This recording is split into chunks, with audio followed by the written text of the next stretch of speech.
Praise the Lord. ஒரே ஒரு வசனத்தை கூட காண்பித்து கொடுக்கிறேன். உபாகமும் 28வது அதிகாரம் 12வது வசனம்.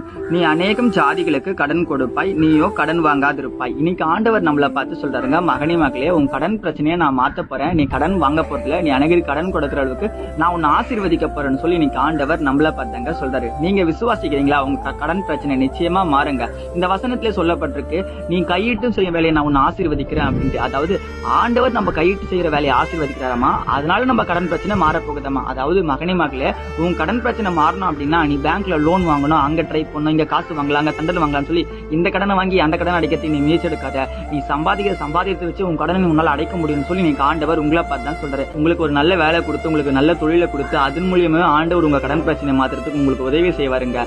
ஈசாக்கு பாத்தீங்கன்னா துறவு வச்சாரு, 3 தடவை வச்சாரு. அதுல 2 தடவை பாத்தீங்கன்னா அந்த துறவு வந்து மனுஷங்க பிடிங்கிட்டு போயிட்டாங்க. ஆனா 3வது துறவு வெட்டும் போது பாத்தீங்கன்னா அந்த துறவு வந்து வற்றாத நீரூற்று வந்துச்சு. அது பேர் தான் ரெகோபோத். ஏன்னா ஈசாக்கு எடுத்த முயற்சியில தான் அவனுக்கு வெற்றி கிடைச்சது. இன்னைக்கு உங்க வாழ்க்கையில கூட நீங்க எடுக்கிற முயற்சி மூலியமா உங்க கடன் பிரச்சனை நிச்சயமா மாறுங்க. கடன் வாங்க மாட்டேன் அப்படின்ற அந்த ஒரு கொள்கைக்குள்ள வாங்க, நிச்சயமா கடன் அடைக்கிறதுக்கு ஆண்டவர் உதவி செய்வாருங்க. உங்களுக்காக நான் பிரேயர் பண்ணிக்கிறேங்க, கவலைப்படாதீங்க. கண்டிப்பா உங்க கடன் பிரச்சனை மாறுங்க. விசுவாசிக்கிறீங்கன்னா ஆமீன் போட்டுருங்க. இதே போல இருக்கிற வசனங்கள் தகவலுக்கு ஃபாலோ பண்ணிக்கோங்க. God bless you.